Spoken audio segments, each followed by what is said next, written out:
Vote को छीनना है और वोट छीनने के बाद अपने एमएलए एमपी जिताने हैं और फिर सरकार अपनी बनानी है। और सरकार बनने के बाद तुम तो बड़े भोले लोग हो ना भाई, ये बात नहीं करोगे भाई, जहां बैठे बैठे रहने दो, मेरा मानसिक भोजन खाने दो। इस मानसिक भोजन को तो नहीं खाने देते वो चालाक लोग, सब चीज खिला देंगे, ज्ञान नहीं आने देंगे आपके पास तक। अगर तुम्हें ज्ञान हो गया तो तुम इनके गुलाम बन जाओगे क्या? ये जो 40 किलो का शरीर है प्रत्येक व्यक्ति के पास है, और 40 किलो के शरीर के ऊपर ये क्या है भाई? 5 किलो का क्या है ये? आज मैं ये बताना चाहता हूं। चालाक लोगों ने तुमसे कहा, चालाक लोगों ने कहा आपसे, तुम्हारा ऊपर वाला तुमसे नाराज चल रहा है। भाई वीडियो बना लेना, मुझे भी चाहिएगी, किसी को लगा दो, किसी को वीडियो बनाने पर लगा दो। चालाक लोगों ने कहा तो उन्होंने कानून बना दिया कि अब राज वोट से आएगा, और वोट महारानी का बेटा हो चाहे मेहतरानी का बेटा हो, दोनों की गिनती बराबर होगी। ऐसा नहीं है कि मोटा आदमी वोट डालने जाए तो उसकी गिनती 4 हो जाए और पतला आदमी वोट डाले तो उसकी गिनती 1 भी ना रहे। कलेक्टर वोट डालेगा तो उसकी गिनती 1, और चपरासी वोट डालेगा तो उसकी गिनती 1, एक आंख वाला वोट डालेगा तो उसकी गिनती 1, और दोनों आंख वाला वोट डालेगा तो उसकी भी गिनती 1। ब्राह्मण का बेटा वोट डालेगा तो उसकी गिनती 1, और वाल्मीकि का बेटा वोट डालेगा तो उसकी भी गिनती 1। कोई जाति नहीं होगी, कोई धर्म नहीं होगा, उसकी 18 साल की उम्र होगी, किसी भी जाति वर्ग का व्यक्ति क्यों ना हो, चाहे वो किन्नर क्यों ना हो, उसकी उम्र 18 साल होनी चाहिए, वोट से राज आएगा। तो आज ये वोट का पर्व है ना? है जगह जगह डेरा लग रहे हैं, वोट कार्यालय बनने ना। आ जाओ, हमारे यहाँ डोडा चल रही है, अंबल चल रही है, ढोला मारू चल रही है, बड़े बड़े चिकने चिकने ऑफिस खरीदे जा रहे हैं। इंकलाब आ जाएगा, ये कितने भी रोक लें, गारंटी है। मैंने काशीराम जी के साथ काम किया है, मुझे जानकारी है ये कैसे रोकते हैं। बहुत रात दिन गाड़ियां दौड़ाई होंगी और तुम्हारा मनोबल तोड़ने के लिए। ऐसा ही है नहीं, लेकिन मनोबल उनका टूट रहा है, तभी तो तुम्हारे पीछे पीछे दौड़ रहे हैं, घर घर जा रहे हैं, माथा टेक रहे हैं, मत जाना रैली में, रोक रहे हैं। मनोबल तो उनका टूट रहा है, बिल्डिंग तो उनकी गिरने वाली है। तो चालाक लोगों ने आपसे कहा, क्या कहा? गरीबों से कहा तुम्हारा ऊपर वाला तुमसे नाराज चल रहा है। मेरी समझ में ये नहीं आता कि ये ऊपर वाला हमसे क्यों नाराज चल रहा है, इस देश के दलितों से, लाल टमाटर जैसे बेईमानों के। और जो आप लोग हो, मेहनत कश लोग हो, ईमानदार लोग हो, इस देश की सड़कें बनाने वाले आप, इस देश के बिजली के खंभे लगाने वाले आप, रेल की लाइनें बिछाने वाले आप, बड़े बड़े बिल्डिंग बनाने वाले आप, हेलीकॉप्टर के पुर्जे बनाने वाले आप, सारा काम आप करते हो। खेत में अन्न पैदा करने वाले आप, मेहनत करने वाले आप, ईमानदार आप। और ये ऊपर वाला भी बड़ा अजीब है कि जो मेहनत करने वालों से नाराज चल रहा है, ईमानदारों से नाराज चल रहा है, और किलो में 900 ग्राम तोलने वालों से राजी चल रहा है। बात समझ में आती है, हैं? अगर ऐसा है कि जो मेहनत कर से नाराज चल रहा है, ईमानदार से नाराज चल रहा है, तो मैं मानता हूं कि ऊपर भी कोई बेईमान बैठा है जो ईमानदार का साथ नहीं देता, मेहनत कश का साथ नहीं देता, और बेईमानों का साथ देता है, पूंजीपतियों का। ऐसा ऊपर वाला भी कोई बेईमान बैठा है। और छोड़ा ऊपर वाले की बात, आज मैं तुम्हारा ऊपर वाला बता करके जा रहा हूं, समझ लेना। आज तुम्हारा ऊपर वाला बता करके जा रहा हूं। अगर तुम्हें अपने ऊपर वाले का पता चल गया और तुमने उसको तैयार कर लिया, तो फिर तुम पर कोई जुल्म नहीं करेगा, तुम्हारे भी गाल लाल टमाटर जैसे हो जाएंगे, तुम्हारे घरों में भी गाड़ियां होंगी, तुम भी अच्छी जिंदगी जियोगे, सम्मान का जीवन जियोगे। आज मैं तुम्हारा ऊपर वाला बता के जाना चाहता हूं। प्रत्येक व्यक्ति के पास में नीचे से चलते चले जाओ, पैरों से ऊपर चढ़ते चले जाओ, और चढ़ते चलो। शरीर के सबसे ऊपरले हिस्से पे क्या है? यह है शरीर का स्वामी, यह है तुम्हारा ऊपर वाला। इसके ऊपर खाली खाली है। चंद्रमा पर, मंगल ग्रह पर वैज्ञानिक चले गए, रोज वहां छेनी हथौड़ा चल रहे हैं, पानी निकल आए, ऑक्सीजन मिल जाए, वहां कोई 5 स्टार होटल नहीं है, ऊपर कुछ नहीं है। समझ में आवे नहीं आवे? इस ऊपर वाले के नाम पर इन गरीब मजलूम लोगों को मूर्ख बना रखा है, और यह है तुम्हारा ऊपर वाला। और ये वास्तव में तुमसे नाराज चल रहा है इस देश के दलितों से, पिछड़ों से, किसानों से, मजदूरों से, क्योंकि तुमने इसको इसकी खुराक नहीं खिलाई। जानते हो इसकी खुराक क्या है? ये तुमसे नाराज चल रहा है। क्यों नाराज चल रहा है? क्योंकि तुमने इसकी खुराक नहीं खिलाई। जानते हो इसकी खुराक क्या है? इसकी खुराक है शिक्षा रूपी पढ़ाई लिखाई, सामाजिक, राजनीतिक, भौतिक, आध्यात्मिक, ये 5 प्रकार का ज्ञान रूपी खाना। जो लड़का, जो लड़की, जो बूढ़िया, किसी भी जाति धर्म का व्यक्ति क्यों ना हो, जो इस ऊपर वाले को इसकी खुराक खिला देता है ज्ञान रूपी, उसका ये ऊपर वाला कंप्यूटर काम करने लगता है। और जिसका ये कंप्यूटर काम करने लगता है वो नेता बनता है, अभिनेता बनता है, डॉक्टर बनता है, इंजीनियर बनता है, प्रशासनिक अधिकारी बनता है, ठेकेदार बनता है, अच्छा किसान बनता है। और जो इसको इसकी खाना नहीं खिलाता ऊपर वाले को, वो गुलाम बनता है, वो दूसरों की हाथाजोड़ी करता फिर सर नमस्कार, सर नमस्कार। लेकिन आप लोगों ने इसका खाना नहीं खिलाया। जब मैं कहता हूं इसका खाना खिलाओ, बच्चों को पढ़ाओ, तो आप क्या कहते हो? मारे कहना तो पैसा है को नहीं, मैं तो गरीब आदमी हूं। मैं मानता हूं तुम गरीब हो, लेकिन दुख मुझे जब होता है शाम को 6 बजने के बाद मैं 100 रुपए की ढोला मारू कहां से आ जाती है आपके लिए? है? तुमने इसका खाना नहीं खिलाया। और इसका खाना क्या है? जो मैंने बताया 5 प्रकार का खाना है, शिक्षा रूपी, ज्ञान रूपी खाना। इसको खिलाओ, लेकिन आज तक तुम इसको खाना नहीं खिलाते। ये हमारे गरीब मजदूर क्या खिलाते हैं इसको? गुटखा, बीड़ी, पान, तमाकू, ढोला मारू। और जब ये ऊपर वाला भ्रष्ट हो जाता है और यूं करके घूमता रहता है, फिर सर नमस्कार, सर नमस्कार, फिर दोष देता औरों को, साहब मेरा तो नसीब ही खराब है। नसीब खराब नहीं है, तुमने ऊपर वाले को समझा नहीं, तुमने इसको खाना नहीं खिलाया, तुमने तालीम नहीं दी इस ऊपर वाले को। जब भी तुम गरीब हो, लाचार हो, बेबस हो, मजदूर हो, जो बच्चे इसको अच्छा खाना खिलाते हैं वो अच्छी सर्विस में जाते हैं, डॉक्टर बनते हैं, अच्छे वकील बनते हैं, इंजीनियर बनते हैं, अच्छे कॉन्ट्रैक्टर बनते हैं। जिस भी क्षेत्र में रहेंगे वो अच्छा काम करेंगे। इसलिए इसके जिम्मेदार आप खुद हो। तो इसलिए मैं कहता हूं बच्चों को पढ़ाओ, लिखाओ, इस ऊपर वाले को ठीक करो। जिस दिन तुमने इस ऊपर वाले को ठीक कर लिया, तुम्हारी सारी गरीबी दूर हो जाएगी, तुम धनवान बन जाओगे। और दोस्त और दुश्मन की तुमको पहचान हो जाएगी कि तुम्हारा दोस्त को बीड़ी पीता है, गुटखा खाता है। 10 रुपए डेली से कितने हो गए भाई महीने के? बताना जरा। हैं 300 रुपए। और 12 महीने के कितने हो गए? 3600 रुपए। और ये सरकारी कर्मचारी बैठे हैं, इनसे पूछना है कब रिटायरमेंट होंगे? ये बताएंगे 60 साल के बाद। 3600 रुपए हर साल बैंक में डालना शुरू कर दो। बीड़ी पीना बंद कर दो। जो गुटखा, बीड़ी, पान, तंबाकू खाते हो आप, इसको बचाओ और बैंक में जाके जमा करो। और 60 साल के बाद में जब निकालना, 21,70,735 रुपए बनते हैं। तुम्हें जल्दी मरने को, टीबी करने को, दांत खराब करने को, थारे करने पैसा है। फेफड़े खराब हो जाते हैं, किडनी फेल हो जाते पी पी कर, इसके लिए पैसा है। लेकिन बच्चों को पढ़ाने के लिए तुम्हारे पास पैसा नहीं है। किसकी गलती चल रही है बताओ? और गालियां देता हूं चालाक लोगों को। मैं कहता हूं हम ही गलत है। हमको ही अपना पता नहीं है कि हमें करना क्या है। हमें करना क्या है? अरे अपने घर में सफाई हमें करनी है, अपने घर का कल्याण हमें करना है, हमें दूसरे से नहीं कहना, हमें अपने को तैयार करना है। इसलिए मेरा कहना यह है कि आप सारा पढ़ाई लिखाई पर ध्यान दो, इन चीजों को छोड़ो। दूसरी बात, आपके पास जो पैसा नहीं है, मैं बताता हूं कहां का पैसा खर्च कर रहे हो आप। जैसे पिताजी मर जाएं, जब तक पिताजी जिंदे रहते हैं, माता पिता, जब तक हम 10 रुपए की दवा नहीं दिलवाते। पिताजी थूक थूक के मर जाते हैं, भैया मुझे दवा दिलवा दो, पिताजी पैसा नहीं है। लेकिन जैसे ही पिताजी, माता पिता मर जाएं, दादाजी मर जाएं, तो फिर हम क्या कहते हैं? मुझे तो अपने समाज में अपनी थोड़ी रेपुटेशन बनानी है, मैंने तो 10 पीपा लगाने हैं, मृत्यु भोज करना है। जिंदे माता पिताओं को तो तुमने 10 रुपए की दवा दिलवाई नहीं।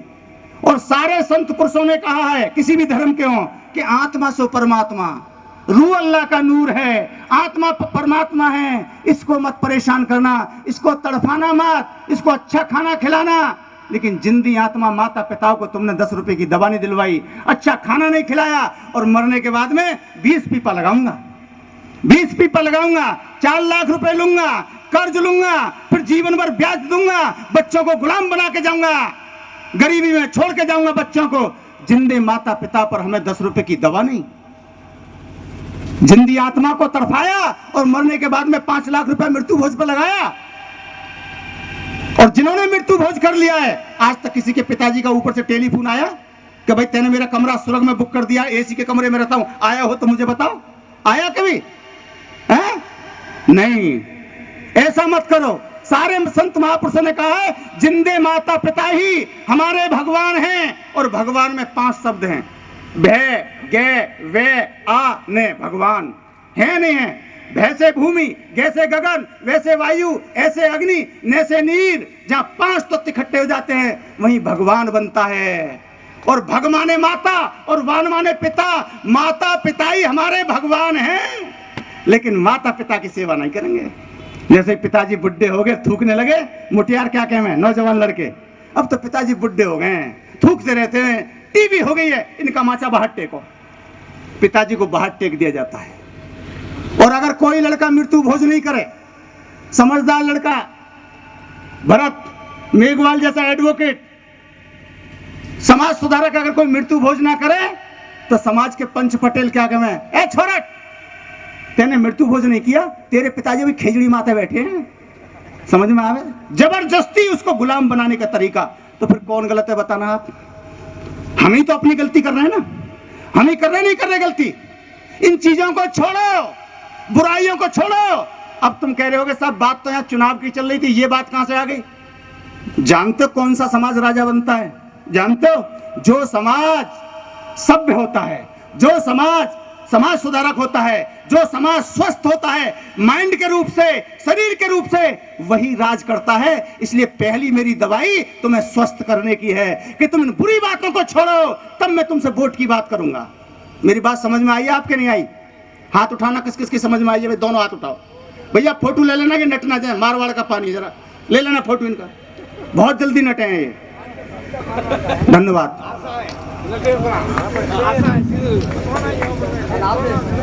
सम्मानित साथियों, मेरा कहना यह है आपसे, मेरा कहना यह है कि गुटखा बीड़ी पान तंबाकू छोड़ो, नशा मुक्ति छोड़ो।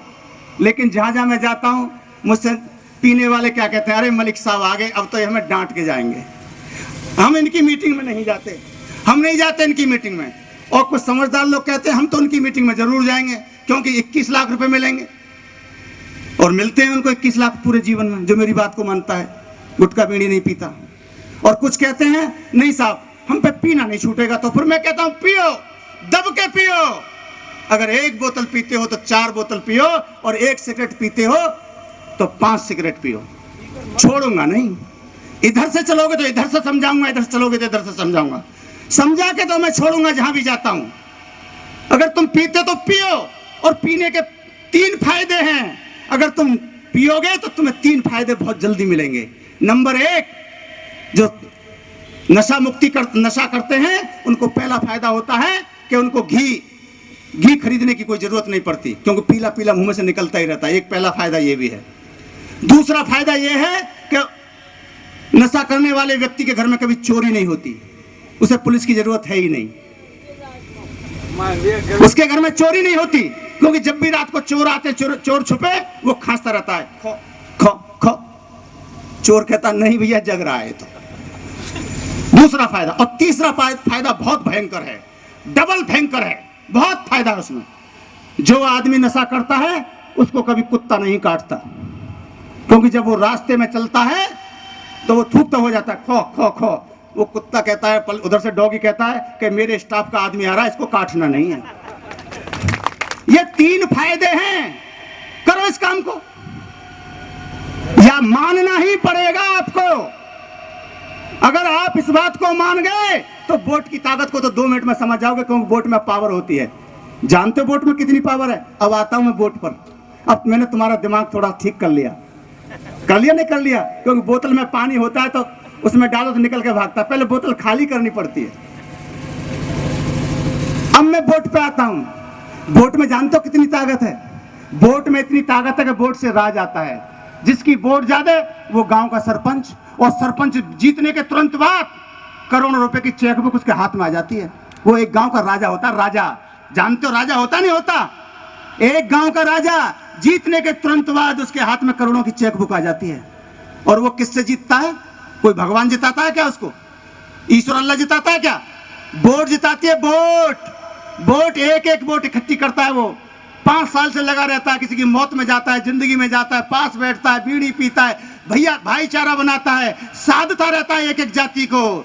और जब वो एक गांव का राजा बनता है, राजा, और राजा बनते ही जीतने के तुरंत बाद चेक बुक उसके हाथ में, सरपंच साहब, और एक पढ़ा लिखा सरपंच साहब भले ही 8वीं फेल हो, 10वीं फेल हो, जीतने के तुरंत बाद एक पढ़ा लिखा बीए एमएससी किया हुआ पंचायत सेक्रेटरी, जिसको आप ग्राम सेवक बोलते हो, वो उसका 5 साल के लिए गुलाम बन जाता है। कहीं सर बताइए सरपंच साहब, मैं आपका सेवक हूं, बताइए मुझे क्या करना है राजा नहीं है वो। और थाने में जाए तो थानेदार, सरपंच साहब नमस्कार, आइए, कुर्सी तैयार बैठिए। समाज में जाए तो साफे बंधे। पैसा, राजनीति में पावर है, राजनीति में पैसा है, और राजनीति में सम्मान है। ये तीनों चीज राजनीति में है, और तुम राजनीति सीखने को तैयार नहीं। तुम्हें तो यही आदत है कि जहां ढोला मारू ज्यादा चल रही होगी, जहां गाड़ियों में बैठने को ज्यादा मिलेगा, जहां डोडा अंबल ठोकने को ज्यादा मिलेगा, या लापसी ज्यादा खाने को मिलेगी, वही जाएंगे, वही जीतेगा। जब तक आप इस वोट की पावर को नहीं समझोगे, आप ताकतवर नहीं बन सकते।